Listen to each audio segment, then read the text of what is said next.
Sabina Berman, también con José Antonio Crespo y con Roy Campos. Hubo acusaciones, descalificaciones, denuncias de manera pública, abierta, entre unos candidatos y otros. También hubo propuestas, pero ¿qué fue lo que le dijeron los candidatos a los habitantes de la Ciudad de México? ¿Cómo convencerlos de votar por ellos? Comenzamos. Mega Noticias CDMX con Abel Martínez.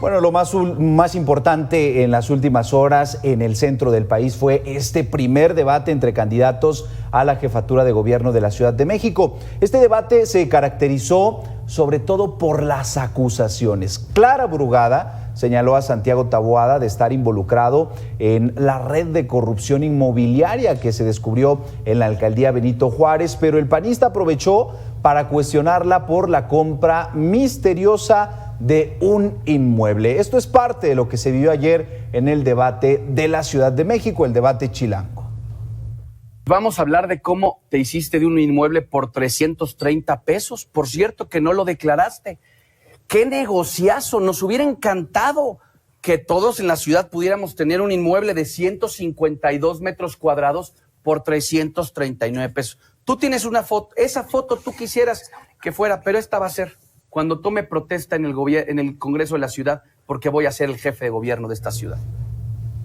Entre las propuestas de Santiago Taboada, bueno, pues destacó el tema del salario rosa chilango, el salario para las mujeres, y bueno, presentó otra serie de propuestas en tema de política social y también en materia económica para la capital del país. Ante esta acusación de que la ex jefa de gobierno y hoy candidata presidencial Claudia Sheinbaum tuvo responsabilidad en la caída de la línea 12 del metro, Clara Brugada reviró, también ella respondió. A ustedes se les cayó el negocio del cártel inmobiliario. A ustedes se les cayó hace poco toneladas de cemento encima del metro. A ti se te está cayendo la candidatura. Vas perdiendo y así te vas a quedar. Y la pregunta es, ¿cómo no se te cae la cara de vergüenza de ser el del partido del PRI, de Alito y de Cuauhtémoc Gutiérrez? Esa es la verdadera pregunta que se tendrían que hacer. Entre las propuestas de Clara Brugada en materia de política social destacó la pensión para adultos mayores de 60 años y la construcción, el desarrollo de hasta 100 utopías, uno de los programas que desarrolló en la alcaldía Iztapalapa. Bueno, también hubo propuestas por parte de Salomón Chertorivsky, fue quien quizá tuvo mayor oportunidad. Dijo que buscará ampliar el metro, además de construir la línea 14.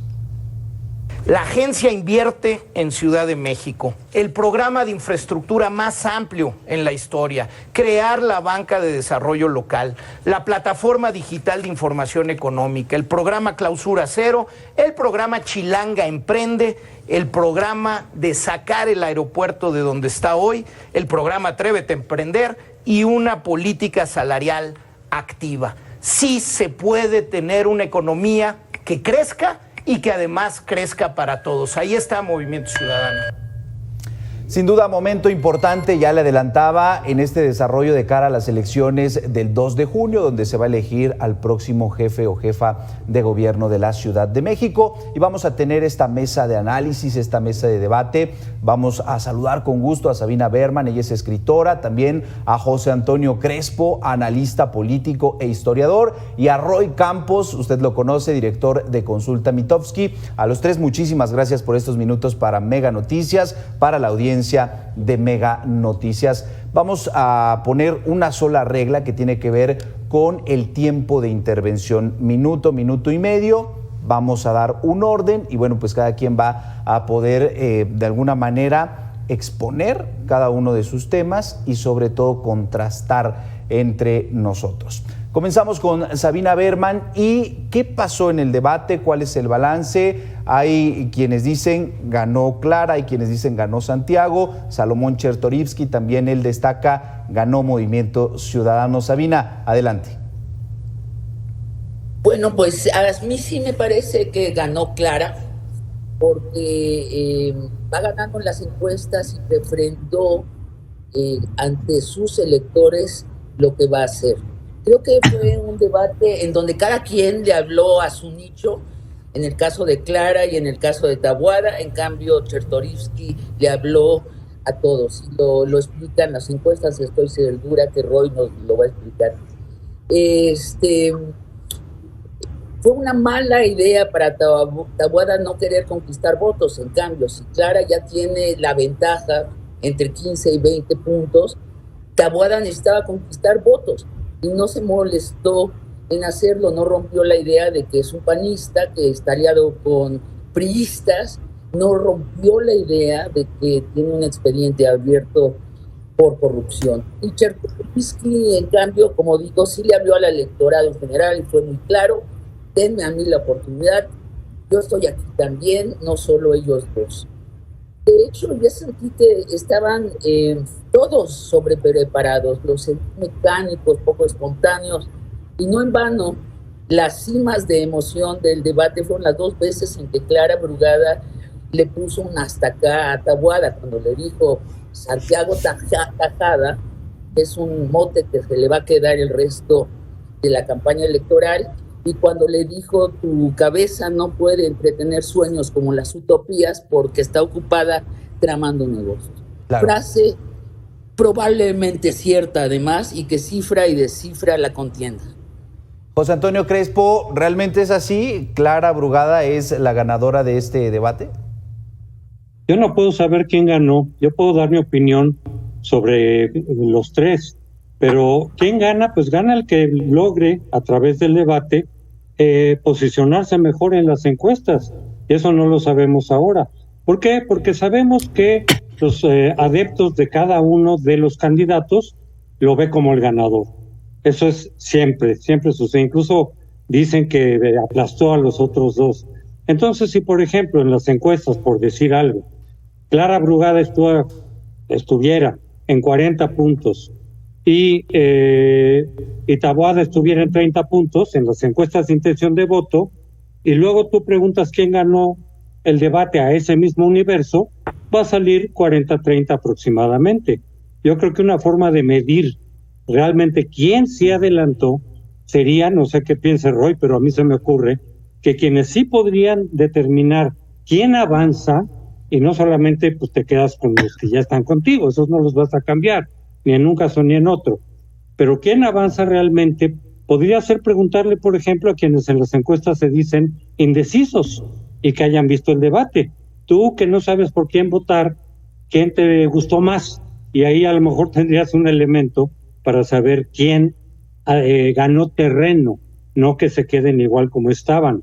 Que esa es otra posibilidad, a lo mejor ninguno avanza, a lo mejor las encuestas que veamos las próximas, más o menos vemos que se quedan igual, y por más que alguien haya tenido un buen desempeño, o malo o regular, que eso es además muy subjetivo, pues no avanza o no se cae, depende de cómo haya reaccionado, más allá de un opinador.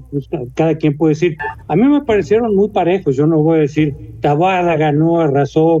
No, yo creo que todos hicieron propuestas, muchas de ellas, como siempre sucede en las campañas, pues propuestas que dices, oye, pues qué padre, ¿no? Que más metro, que mejor que el agua, el sistema los parques que hizo en Iztapalapa, Clara, pero ahora a nivel de toda la ciudad.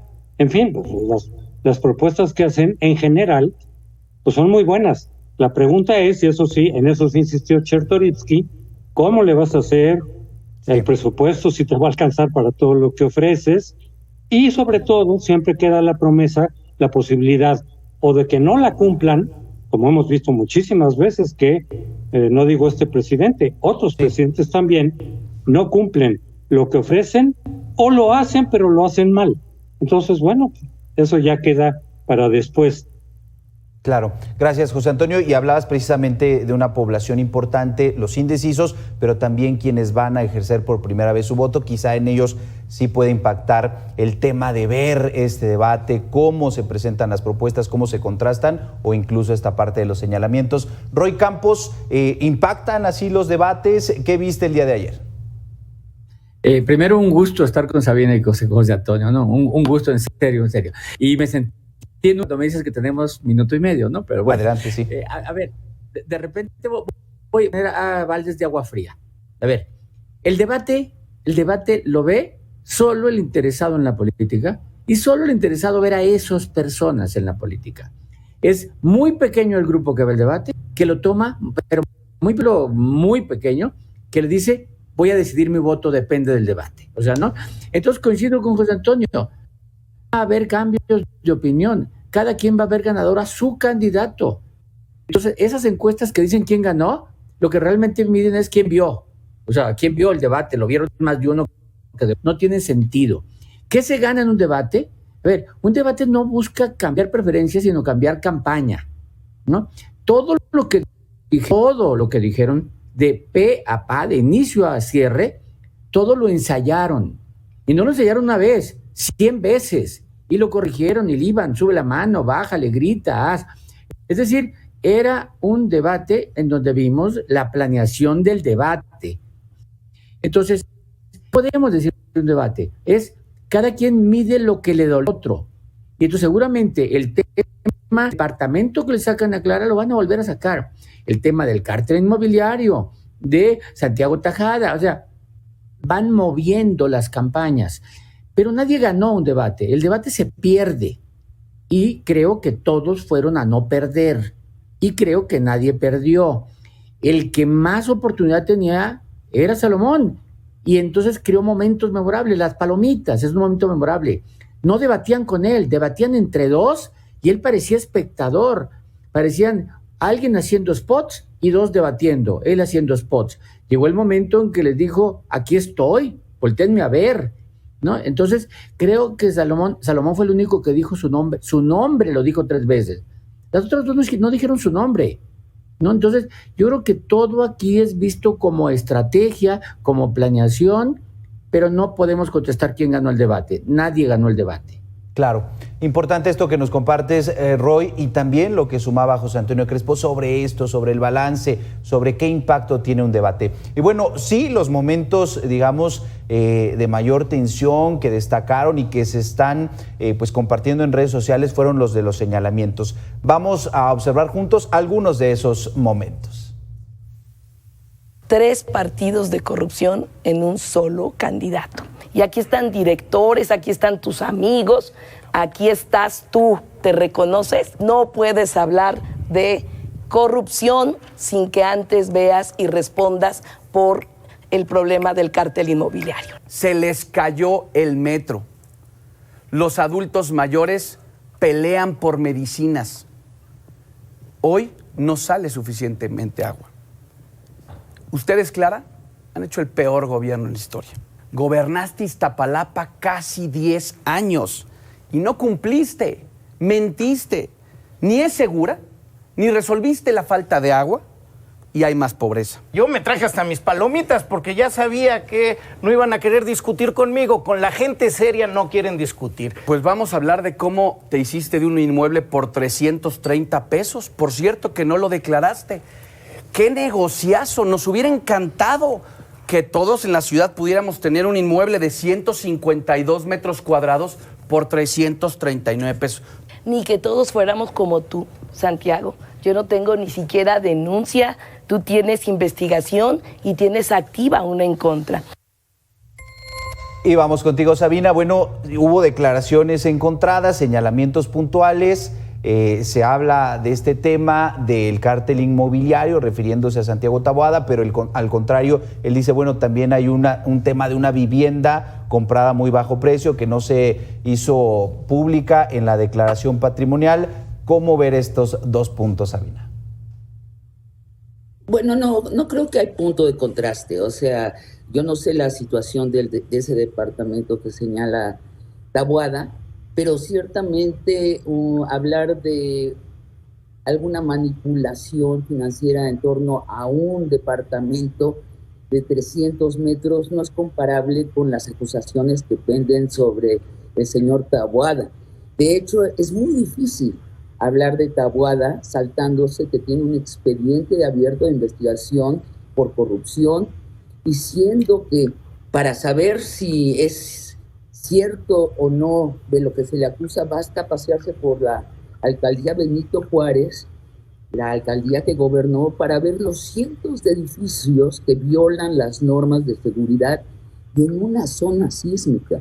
O sea, que ponen en peligro no solo el capital de los que compraron esos departamentos, sino que ponen en peligro su vida. Al primer sismo van a haber problemas muy graves, y de hecho ya han habido varios de esos edificios, ya están inhabilitados. Y me admira cómo en México permitimos que alguien con un expediente de corrupción activo sea candidato a nada.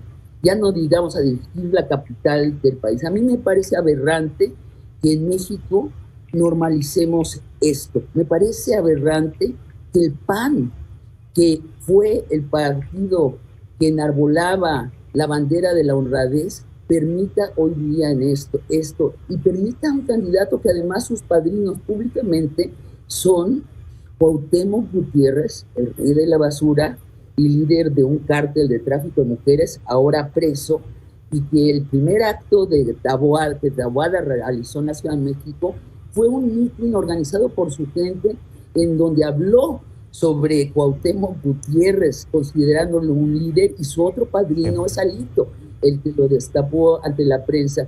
De verdad, yo creo que los electores debemos recalcular cómo permitimos a los partidos hacernos estas trastadas.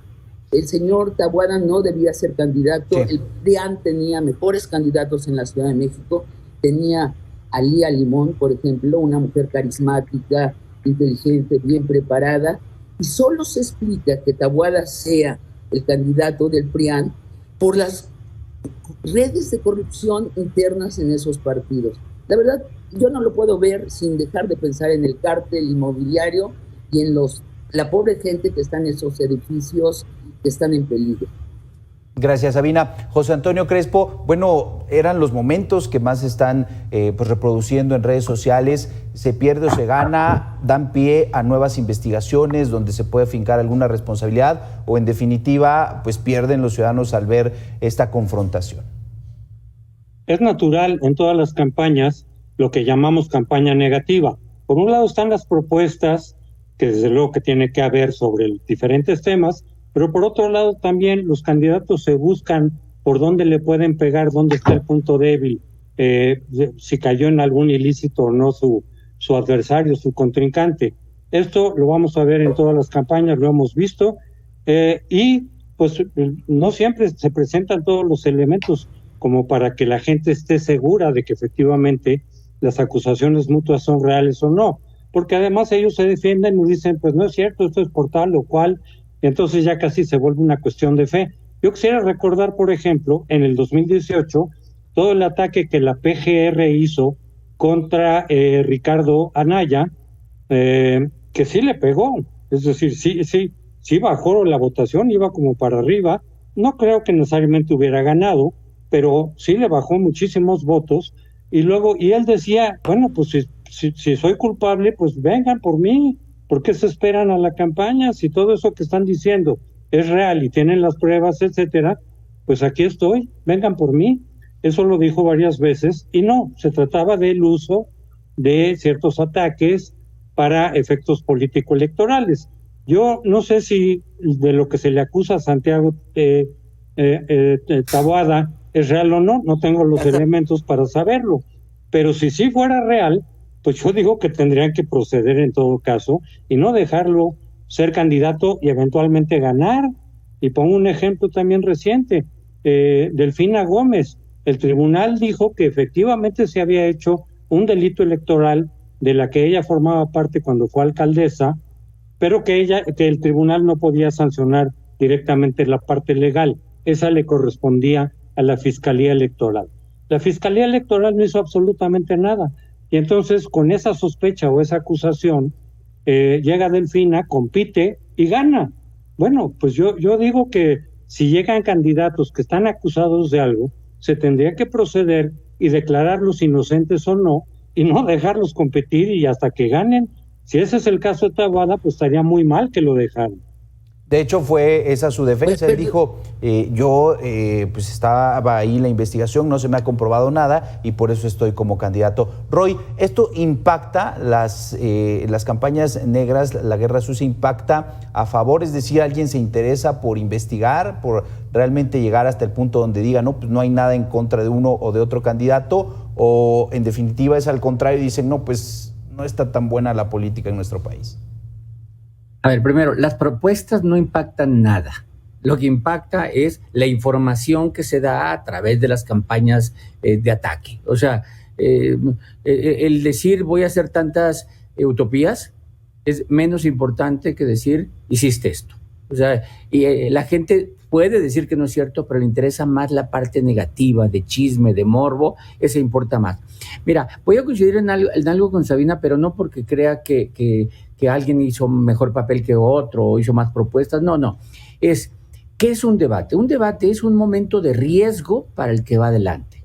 Por eso el que va adelante pone condiciones, a veces no va, porque es un momento de correr riesgos y una campaña cuando vas arriba es corre el menos riesgo posible. Bueno, entonces ella va al debate. Si sale del debate sin daño, si sale del debate sin golpe, ganó. Corrió un riesgo y no le quitaron nada. Entonces yo creo que Clara se preparó para esto. Se preparó y qué hablar, qué decir, cómo contestar.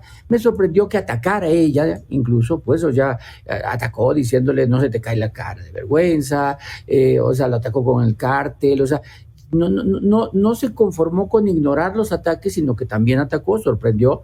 Santiago era normal que atacara, es el retador, o sea, si va y no ataca, pues entonces aprovechó. La que va adelante corre riesgo y el que va atrás tiene una oportunidad. Entonces los dos los buscan, ¿no? Entonces creo que cada quien fue a lo suyo fue, pero que Clara salió sin golpe. Quien va adelante, entra a un debate y sigue igualito, ganó haber superado un obstáculo y ganó un día de campaña, que en este momento creo que el tiempo es lo más valioso que tienen los candidatos. Gracias, Roy. Vamos a hacer una pausa. Sabina, vi que levantaste la mano, pero al regresar te damos el micrófono y, por supuesto, espacio para esta réplica. También al regresar vamos a platicar de estas propuestas, de las que se hicieron. Mucho tiene que ver con programas sociales, será el tema, pero ¿de dónde va a salir ese dinero? Volvemos.